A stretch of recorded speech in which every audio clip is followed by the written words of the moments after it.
Bharatiya Janata party ने आज जो अपना मध्य प्रदेश विधानसभा चुनाव 2013 के लिए घोषणा पत्र जारी किया है, उस घोषणा पत्र के ऊपर हम अपनी टिप्पणी प्रस्तुत कर रहे हैं। सबसे पहले 2008 और 2013 इन दोनों चुनावी वर्षों में भारतीय जनता पार्टी का जो घोषणा पत्र था उसका संयुक्त अध्ययन करने की हमने कोशिश की है। अध्ययन के बाद हमने पाया है कि बहुत सारी चीजें रिपीट हुई हैं, कई चीजें डिलीट हुई हैं। इसके अतिरिक्त हमारा घोषणा पत्र जो पिछले हफ्ते जारी हुआ था 11 तारीख को सोमवार को, भारतीय जनता पार्टी के घोषणा पत्र में बहुत सारी घोषणाएं ऐसी हैं जिसमें कुछ रिपीट हुई, कुछ डिलीट हुई और कुछ कांग्रेस की घोषणाओं की नकल है। तो हम एक एक करके आपको बताना चाहेंगे। सबसे पहली बात, 2008 में पहले मैं इनके घोषणा पत्र का एक तुलनात्मक अध्ययन सामने रखने की कोशिश कर रहा हूं। 2008 में इन्होंने घोषणा की थी कि 50,000 रुपए तक के कृषि ऋण माफ किए जाएंगे, जो आज तक नहीं हुए। नए घोषणा पत्र में गायब। 2008 में ही उन्होंने घोषणा की थी कि 3 और 5 हॉर्स पावर तक के जो बिजली बिल होंगे, पंप के बिल होंगे, वो माफ किए जाएंगे। अभी तक नहीं हुए हैं। हम लोगों ने घोषणा की, इनके घोषणा पत्र से वो गायब है। 2008 में उन्होंने घोषणा की थी कि किसानों को 5 रुपए थाली भोजन दिया जाएगा। कहां गया खाना, कौन खा गया खाना, पता नहीं। इस घोषणा पत्र में वो गायब है। अधिग्रहित जमीन बाजार भाव पर या उससे अधिक कीमत पर देने का, मुआवजा देने का वादा किया गया था, जबकि पूरे 5 वर्षों तक कलेक्टर रेट पर किसानों के जमीन अधिग्रहण हुआ। किसानों ने इसके खिलाफ आंदोलन किया, किसानों पर लाठीचार्ज हुआ। अब बड़े पैमाने पर किसानों में आज असंतोष है। इस घोषणा पत्र में 2008 की वो घोषणा गायब। कृषि उपकरणों पर टैक्स समाप्त करने की घोषणा भारतीय जनता पार्टी ने 2008 में कही थी। टैक्स अभी भी जारी है। इस नए घोषणा पत्र में उसकी चर्चा भी नहीं की गई। किसानों की जमीन खरीद पर स्टैंप शुल्क 5% कमी करने की बात कही गई थी, नहीं की गई। इस नए घोषणा पत्र में गायब है। 2008 के घोषणा पत्र में भी इन्होंने घोषणा की थी कि प्रतिवर्ष 1 लाख युवाओं को रोजगार दिया जाएगा। इस बार भी इस घोषणा पत्र में भी यही घोषणा है। पिछली बार भी कागजी घोषणा थी। कितने लोगों को रोजगार दिया है हमारा सवाल है। आगे पिछले 10 वर्षों में जब लोगों को रोजगार नहीं दे पाए तो आगे क्या रोजगार देंगे, इसकी गारंटी नहीं दी जा सकती। हां, रोजगार की जगह उन्होंने स्वयं रोजगार शब्द का इस्तेमाल किया। मतलब पहले वो कह रहे थे कि हम रोजगार के अवसर सृजित करेंगे, 1 लाख रोजगार के अवसर सृजित करेंगे प्रत्येक वर्ष। अब इन्होंने कहा है कि प्रत्येक वर्ष 1 लाख लोगों को रोजगार दिया जाएगा, यानी स्वयं रोजगार दिया जाएगा। यानी आने वाले 5 वर्षों में 5 लाख लोगों को स्वयं रोजगार की व्यवस्था करके दी जाएगी। पिछले घोषणा पत्र में उन्होंने तमाम संभागीय मुख्यालयों को 4 लेन सड़क से जोड़ने की घोषणा की थी, आज तक नहीं हुआ। इस बार यह गायब है। इस बार के घोषणा पत्र में पढ़ेंगे तो सिर्फ राष्ट्रीय राजमार्ग और राज्य स्तरीय राजमार्ग, उनके लिए एक सपना बुनने की कोशिश की गई। खेतों को जोड़ने की बात 2008 में भी थी, इस बार भी है। और खेतों को जोड़ने की योजना दरअसल प्रधानमंत्री ग्राम सड़क योजना है। मैं उस पर भी आ रहा हूं, उस विषय पे आ रहा हूं कि कितनी स्कीम, कितनी योजनाएं हैं जो बुनियादी तौर पर केंद्र सरकार की योजनाएं हैं, जिसको ये रीपैकेजिंग करके स्टेट की तरफ से अनाउंस करते हैं। मैं उस पर आऊंगा। ओला पाला सूखा विपदा में बीमा हेतु खेत को बनाएंगे इकाई।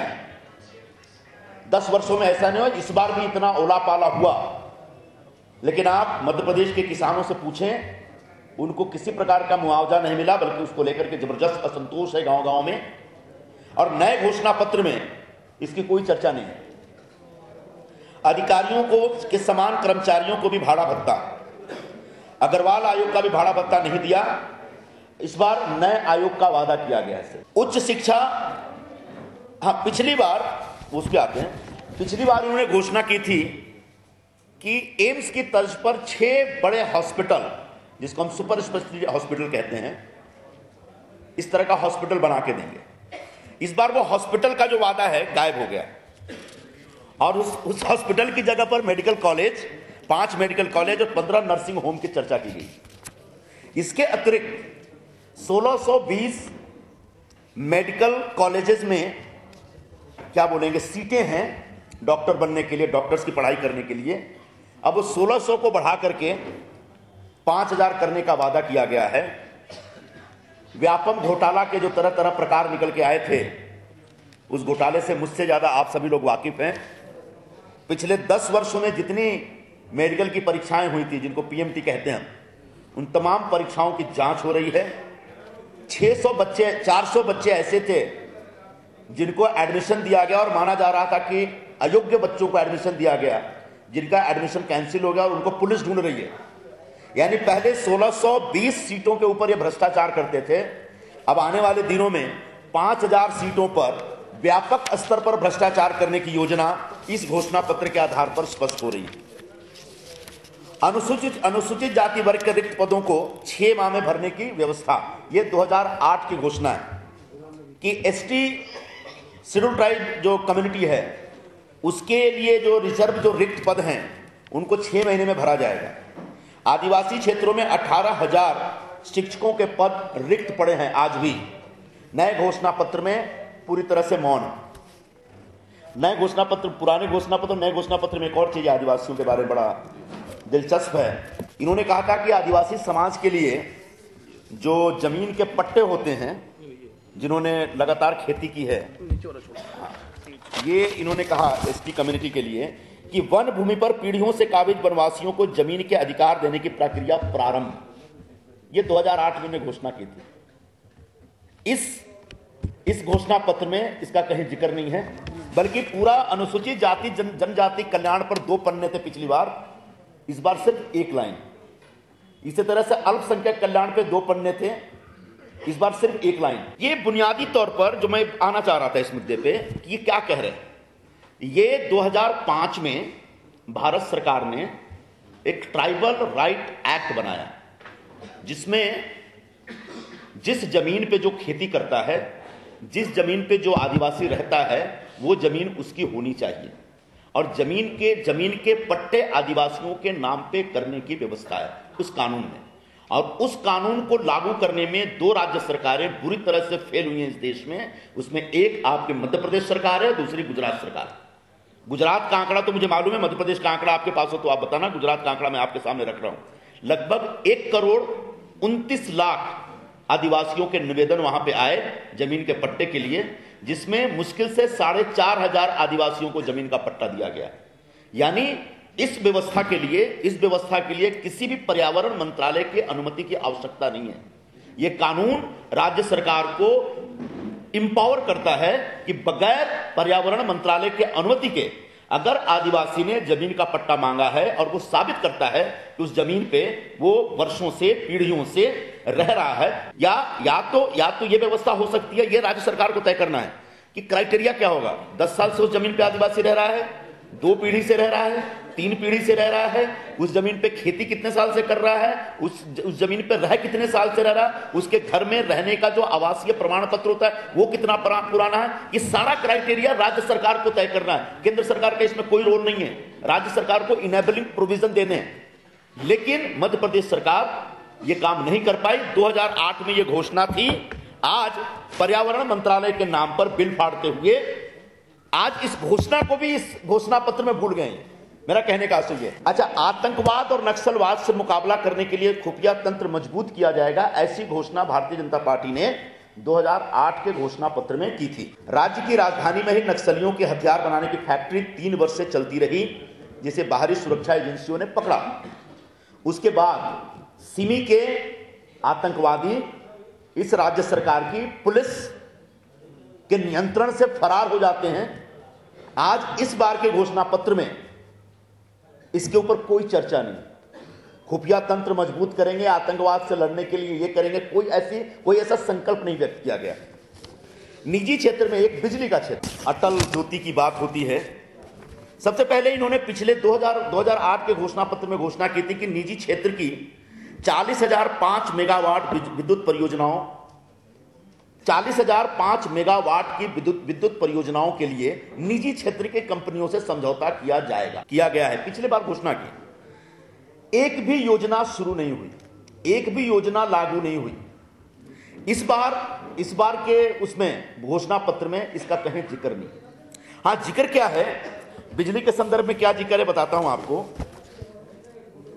इस बार के बिजली के संदर्भ में चर्चा यह है कि कृषि कार्य एवं सिंचाई हेतु इस रबी सीजन से 10 घंटे विद्युत प्रदाय, भविष्य में विद्युत उपलब्धता के आधार पर बढ़ाकर 12 घंटे। मतलब एक तरफ आप बार बार पूरे शहर में, पूरे प्रदेश में बड़ी बड़ी होर्डिंग लगा के कहते हैं कि हम अटल ज्योति योजना चला रहे हैं जिसमें 24 घंटे बिजली दे रहे हैं। आप खुद स्पष्ट नहीं है कि सिर्फ घर को दे रहे हैं कि सिंचाई को दे रहे हैं। आप खुद लोगों को कंफ्यूज रख रहे हैं। हाँ, आप कह सकते हैं कि हमने सिर्फ घर की बात कही है। दूसरी बात है कि लोगों को घरों में भी बिजली पूरे 24 घंटे नहीं मिल रही। पिछले बजट में आपने स्पष्ट नहीं, पिछले घोषणा पत्र में स्पष्ट नहीं है। पिछले घोषणा पत्र में बिजली के संदर्भ में घोषणा है, बड़ी दिलचस्प घोषणा है यहाँ पे। हाँ, प्रदेश के सभी गांवों नगरों को हर घर में फीडर सेपरेशन द्वारा 24 घंटे बिजली उपलब्ध कराई जाएगी। टोटल फेल है इस बार।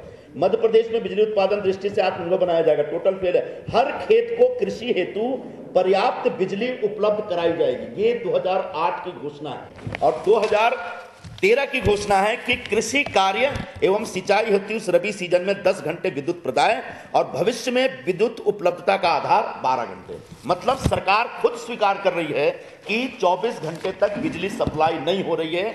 यानी हम लोग जो कह रहे हैं कि जो अटल ज्योति योजना है एक बहुत बड़ा फर्जीवाड़ा है, फरेब है, और इसका नाम अटक ज्योति योजना होनी चाहिए। मुझे लगता है कहीं ना कहीं इस घोषणा पत्र के माध्यम से भारतीय जनता पार्टी ने इस सच को स्वीकार किया है और मध्य प्रदेश की जनता को यह भी बताया कि जो 40,005 मेगावाट बिजली योजना की जो उन्होंने घोषणा की थी, जो समझौते किए थे, वो योजना आज कहां है, उसमें से 1 मेगावाट बिजली आई या नहीं आई। तीसरी बात, बिजली सस्ती होनी चाहिए। इस संदर्भ में लगातार आंदोलन चले हैं। यहाँ पे आज इस घोषणा पत्र में सस्ती बिजली उपलब्ध कराने के नाम पर भारतीय जनता पार्टी मौन है। अगर आप महाराष्ट्र जैसे राज्यों की बात करेंगे तो वहां 3-3.5 रुपए या 3 रुपए 87 पैसे की दर पर बिजली उपलब्ध होती है, जबकि यहां पर अलग अलग दरों को देखा जाए, कहीं 5.5, कहीं 4.5, लेकिन 3 रुपए 87 पैसे की दर पे कहीं बिजली उपलब्ध नहीं है। तो सस्ती बिजली की अपेक्षा थी किसानों की, जिसके तहत इन्होंने सरेआम धोखा दिया है। पिछले 2008 में घोषणा की थी टेक्सटाइल पार्क का निर्माण किया जाएगा। केंद्र सरकार द्वारा व्यापक सहायता के बावजूद राज्य में एक भी टेक्सटाइल पार्क का निर्माण नहीं हुआ। इस घोषणा पत्र से यह टेक्सटाइल पार्क का जो संकल्प है गायब है। इस बार इसकी चर्चा भी नहीं हो रही है। पड़ोसी राज्यों के अनुसार वैट टैक्स घटाया जाएगा, 2008 में घोषणा की गई थी। डीजल पेट्रोल, आज सच्चाई क्या है, डीजल पेट्रोल गैस जैसी आवश्यक वस्तुओं पर देश में सबसे ज्यादा वैट अगर कहीं लगता है तो मध्य प्रदेश में लगता है। और इस घोषणा पत्र में इस घोषणा को पूरी तरह से गायब कर दिया गया। आपने वो एम्स वाली बात सुनी, एक जल मल बोर्ड का गठन करेंगे, ऐसी घोषणा 2008 में थी। योजना शुरू नहीं हुई। इस बार उन्हें सॉलिड वेस्ट मैनेजमेंट अथॉरिटी बनाने की घोषणा की है। सॉलिड वेस्ट मैनेजमेंट का मतलब से जलमल नहीं हुआ, लेकिन उससे मिलती जुलती एक नई लुभावनी योजना की घोषणा की गई है। मैं शुभकामना देता हूं। होमगार्ड सेवाएं पुलिस के समकक्ष की जाएंगी। आज भी ऐसा कुछ हुआ नहीं है और इस बार भी इसकी कोई चर्चा नहीं। कार्यक्रम में एक देखिए, एक आरटीआई के संदर्भ में इन्होंने इस घोषणा पत्र में घोषणा की है कि सभी विभागीय प्रशिक्षणों में सूचना का अधिकार अधिनियम अनिवार्य पाठ्यक्रम के तौर पर लागू किया जाएगा। ऐसी घोषणा इस घोषणा पत्र में। सच्चाई क्या है? सच्चाई यह है कि मध्य प्रदेश में दिसंबर 2012 से मुख्य सूचना आयुक्त का पद खाली है। मुख्य सूचना पद के आयुक्त के अलावा 10 सूचना आयुक्त का पद तभी से खाली है। कभी भी पूरे प्रदेश में सूचना आयुक्त 10 के 10 कभी नियुक्त नहीं हुए। तो एक सरकार जो मध्य प्रदेश की सरकार है, जहां के मुख्यमंत्री शिवराज सिंह चौहान कभी कभी गुजरात से मिलते जुलते रहते हैं, कभी कभी गुजरात के कॉम्पिटिटर बन के खड़े हो जाते हैं, कभी कभी ऐसा लगता है कि गुजरात के पक्के फॉलोअर हैं। गुजरात में आज तक सूचना आयुक्त की स्थापना ही नहीं हुई, आज तक नहीं हुई है वहां पे। ना तो लोकायुक्त है, ना सूचना आयुक्त है, कुछ नहीं वहां पे। और सूचना आयुक्त में, आरटीआई में जो निवेदन दिए जाते हैं उसका जवाब ही नहीं मिलता, जबकि आरटीआई का कायदा ये कहता है 15 दिन के अंदर आपको जवाब देना है, इंफॉर्मेशन देनी है। तो ये एक विषय आरटीआई के संदर्भ में बहुत जोर शोर से घोषणा की गई। पिछले 2008 के घोषणा पत्र में जैविक खेती के ऊपर बहुत जोर दिया गया था, पूरा एक पन्ना दिया गया है कि जैविक मध्य प्रदेश में प्रदेश को देश का प्रथम और आदर्श जैविक कृषि प्रदेश बनाया जाएगा। प्रदेश में देश में प्रथम जैविक विश्वविद्यालय की स्थापना की जाएगी। इस बार के घोषणा पत्र में वो पूरा पन्ना गायब है। सिर्फ कई अलग अलग योजनाएं जो घोषित की गई हैं उसमें एक लाइन है कि जैविक फसल प्रमोशन काउंसिल की स्थापना की जाएगी। जैविक विश्वविद्यालय की बात, जैविक विश्वविद्यालय स्थापित करने की बात शायद भारतीय जनता पार्टी के लोग भूल गए, जो कि 2008 में उनकी घोषणा थी। 56 योजनाओं की घोषणा की है, 56 योजनाएं बताई है इन्होंने कि इस समय जो जारी रहेगा ये सफर, ये योजनाएं यथावत चलती रहेंगी। मतलब मध्य प्रदेश सरकार की तरफ से इस समय 56 योजनाएं, मैंने खुद लिख करके काउंट किया। इन 56 योजनाओं में से 23 योजनाएं जो सेंट्रली स्पॉन्सर्ड स्कीम है, सेंट्रल गवर्नमेंट की स्कीम है, और इन योजनाओं के इन्होंने नाम बदल दिए। जैसे संजीवनी 108, ये हम लोग रूरल स्कीम के तहत, रूरल हेल्थ मिशन के तहत एम्बुलेंस देते हैं, गांव में और शहर में भी देते हैं हम। तो इनको 108 दिया, कहीं 109 है, तो पूरी की पूरी एम्बुलेंस की सेवा हम देते हैं। उसके अलावा मुख्यमंत्री अंत्योदय अन्न योजना, ये अन्न योजना भी हमारी है। हम लोग क्या करते हैं, अभी जैसे मुख्यमंत्री यहां पर घोषणा की गई है जो ये 1 रुपए किलो चावल की योजना है, जरा इसकी सच्चाई समझने की कोशिश करते हैं। बोले कि 2008 से हम ये योजना चला रहे हैं, 2 रुपए किलो गेहूं, 1 रुपए किलो चावल, या 2 रुपए किलो चावल, 1 रुपए किलो गेहूं और नमक। ये पूरी योजना बीपीएल के लिए केंद्र सरकार ने आज हमारी नकल की है, ऐसा इस घोषणा पत्र में कहीं जिक्र है। केंद्र सरकार की योजना जो कि पार्लियामेंट द्वारा पारित एक कानून पर आधारित है, जिसके तहत से देश के हर व्यक्ति को भोजन का अधिकार दिया गया है। और ये योजना, हमारी योजना बीपीएल के लिए नहीं है। बीपीएल के लिए हमारे देश में पिछले 10-15 वर्षों से ये योजना चल रही है, जिसमें 35 किलो अनाज दिया जाता है, एक रेट के ऊपर, एक प्राइस के ऊपर, बड़ी न्यूनतम प्राइस होती है। तो आज जो मुख्यमंत्री जो पूरे मध्य प्रदेश के मीडिया में सरेआम जो झूठ बोलते हैं कि हमारी योजना की नकल करके केंद्र ने योजना बनाई, या फिर छत्तीसगढ़ में मेरे ख्याल से इसी तरह की बात है, छत्तीसगढ़ के बारे में एकदम कंफर्म नहीं हूं, लेकिन ये योजनाएं ये लोग बीपीएल के लिए चलाते हैं, जबकि फूड सिक्योरिटी लॉ जो है उसका बीपीएल से कोई लेना देना नहीं, बीपीएल क्राइटेरिया ही नहीं है। राज्य सरकारों को कहा गया है कि आप अपना क्राइटेरिया खुद तय करें, लाभार्थी कौन होगा, कैसा होगा, कितना होगा, किस स्तर का होगा, यह आपको तय करना है। बहुत सारे राज्यों में, उत्तराखंड जैसे राज्यों में ऐसे वृद्ध परिवारों को लिया जा रहा है या फिर सीनियर सिटीजन को लिया जा रहा है जो बीपीएल में नहीं है, लेकिन उनके बाल बच्चे उनको छोड़ के चले गए, दिल्ली चले गए, मुंबई चले गए, आज वो अकेले रहते हैं पति पत्नी, उनको हम लोगों ने फूड सिक्योरिटी एक्ट के तहत लिया है। कई विधवाओं को लिया है जो विधवा पेंशन योजना के तहत भी नहीं आते और बीपीएल में भी नहीं है, लेकिन विधवाएं 2-4 बच्चे हैं, हो सकता है उनके बच्चे 18 साल से ज्यादा उम्र के हों, फिर भी उनको हम लोगों ने फूड सिक्योरिटी लॉ के तहत लिया है। तो कृपया करके इन दोनों योजनाओं का फर्क समझने की कोशिश करें। दूसरी बात, ये जो हम लोग जो ऑलरेडी अंत्योदय योजना चलाते हैं वो लगभग 3 रुपए किलो चावल भेजते हैं।